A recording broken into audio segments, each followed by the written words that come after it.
Hey guys, I hope you all are doing great. Now we've got another color grading tutorial for you today on Lightroom. I'm going to do another one on Photoshop soon, so if you want to check that out, subscribe and hit on notifications so you get notified when we release a new video. Now, I'm going to teach you how I edit my Instagram photos.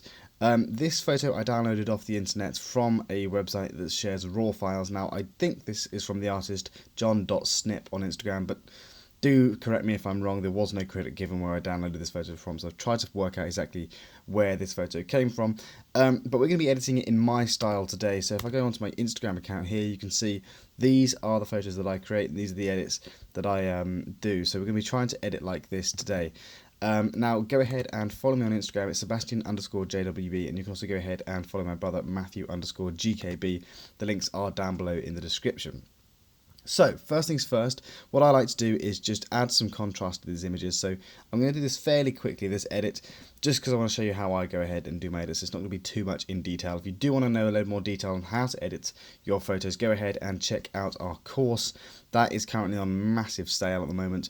The link is in the description, where I just teach you the hows and the whys and go into a lot of detail how to edit like portraits, landscapes, anything you can think of is in that course, along with all the presets if you want to grab those as well, including the ones that I use on my photos. So we've increased the whites and dropped the blacks. Then I like to increase the shadows a bit just to brighten up and decrease the highlights just so I can kind of smooth out that entire image. Then I add yet more contrast into the photo, just because in my kind of style I really like those photos that pop and have a load of contrast. Now this photo obviously is taken, I think it was taken on a Sony A7R Mark II if it's by John Snip. If it's not, then I'm not 100% sure, but it's obviously a very high quality photo, so we're going to be able to do quite a bit with this photo.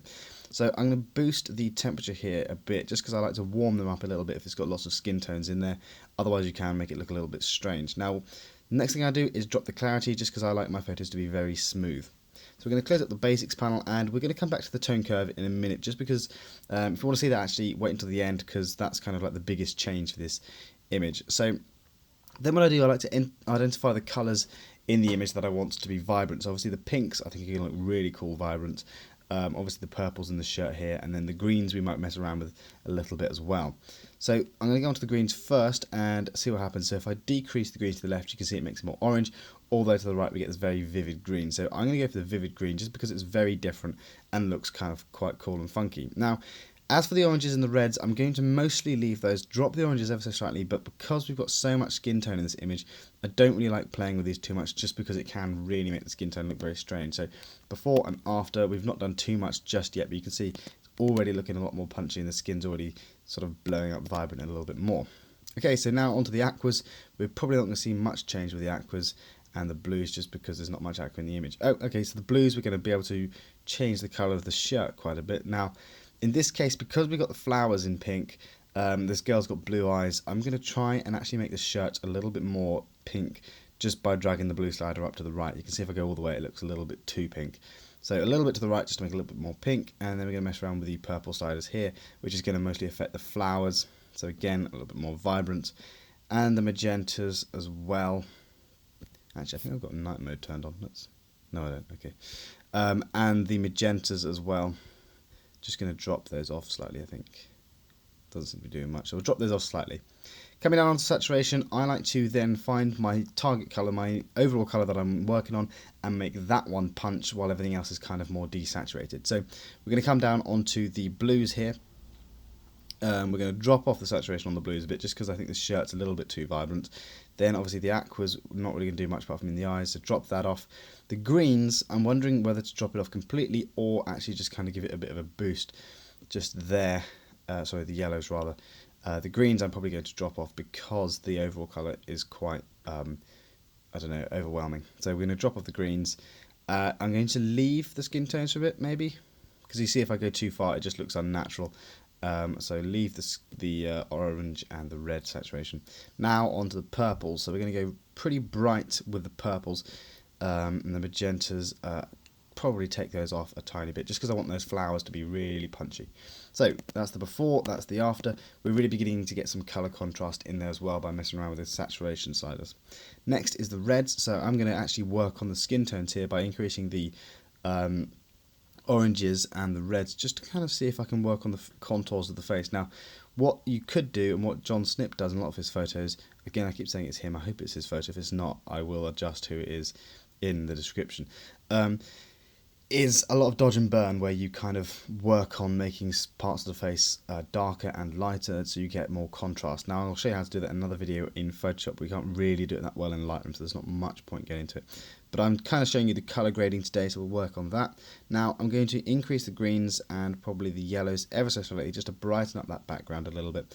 The blues, I'm probably going to, probably drop the blues, increase the aquas. If I can get her eyes to brighten up a bit, I will.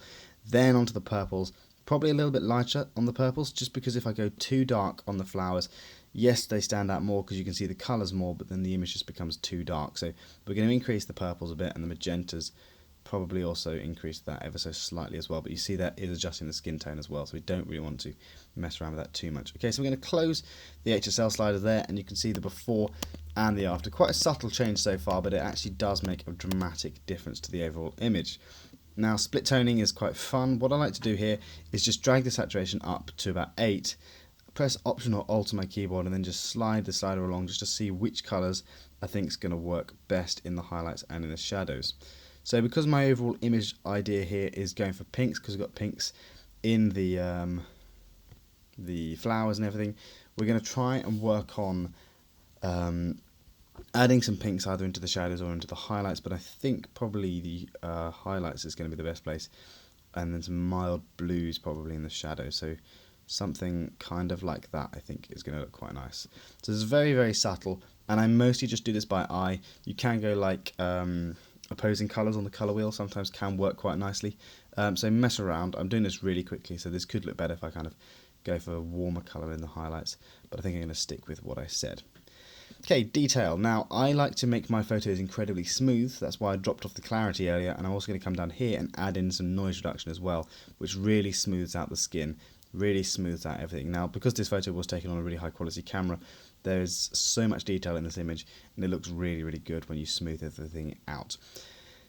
Don't overdo it though, because you can actually make your image look really weird. Like, look, if I do it like this, everything just looks very fake. So don't overdo it. About 10 is good. Now, I kind of go through a lot more detail in what I do in all these sliders and how I think about things in our course, like I mentioned at the beginning. So that link is in the description if you want to go ahead and check that out. Now we're going to leave lens corrections, transform, and effects alone. Have a quick look at camera calibration, because we can get some cool things going. We can go for kind of teal and orange idea, where we do this.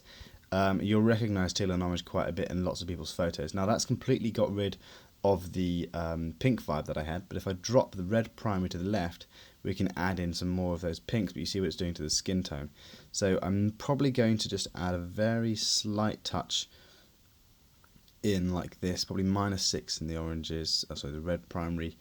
Have a play around with the green primary, adding a bit more pinks in. Not too much, but you see here if I turn off the camera calibration, turn it on again, it does add some just interesting colour differences that you can't really get that well if you just focus on the HSL sliders. So it's quite fun to mess around with. Now I am aware this is adjusting the skin tone quite a bit, but what you can then also do is come up to the HSL slider and you can mess around back up here with the oranges. So if I drag it to the right, it's going to take away some of the pinks in the skin tones, and then sort of mess around here with the red slider as well. I kind of like the way that's looking. It's fairly subtle, but also fairly vibrant at the same time. So before and after. So that you could, if you want to, just stick with that and leave that and upload it. Obviously, you're going to want to crop it to a 4:5 ratio for Instagram. Something like that will do nicely. You could leave it like that if you want to. Alternatively, you can just do an extra kind of details where you can come in with the brush tool, for example. You can just brighten up those eyes a little bit. Sometimes can look quite cool, but don't go too far, because what's going to happen is it's going to look very fake. So yeah, that's one idea we can try. Maybe make them slightly bluer. What else can we do? We can put the clarity in there, brown up the shadows a bit, see what we're doing. Yeah, so I'm probably going to leave it as that, just for the time being, but That's one thing you can try and do, which I don't tend to do very often in my photos, but it is quite fun just to test it out. Now, I did say I would come back to the tone curve, so here we go. Now, because I like lots of contrast in my photos, you can see in lots of them, like this one, for example, or this one, incredibly contrast. So we're going to boost, we're going to make an S curve. So S curve gives us a perfect contrast. Now, I want it to be fairly bright image as well. So what I'd like to do is lift up the whites really quite high, and then I don't want to overblow the highlights, so I also drop them back ever so slightly there, center my tone curve in the middle, and then also try and crush my blacks just a tiny bit like that. I don't want to go too far because the shadows are actually quite dark in this image, but you can see the difference if I turn off the tone curve and turn it on again. It just makes the whole image pop a whole lot more. So this is one option. We'll leave it like that.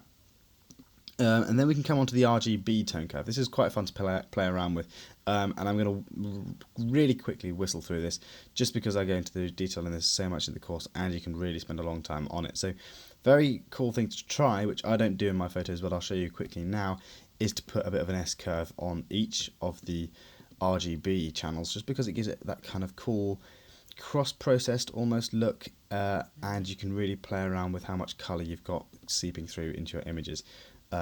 You can really see the effects it's bringing to bring in, add a bit more pink, add a bit more blue, and we're getting that more sort of pink vibe that I mentioned earlier. So if I just close the tone curve there and turn that off and turn it on again, look at the dramatic difference we've made. So not only have we just added in some contrast using RGB, but we've also added in some color contrast as well. So that's it. That's how I would go ahead and edit my photos. That's the before and the after. Now, if you want to go ahead and find out how to do this more, like I said, check out the link down below and go ahead and grab our course. You can also grab all of our presets and overlays and brushes and everything as well. Follow me on Instagram, and I'd love to see you in the next video. Live long and prosper.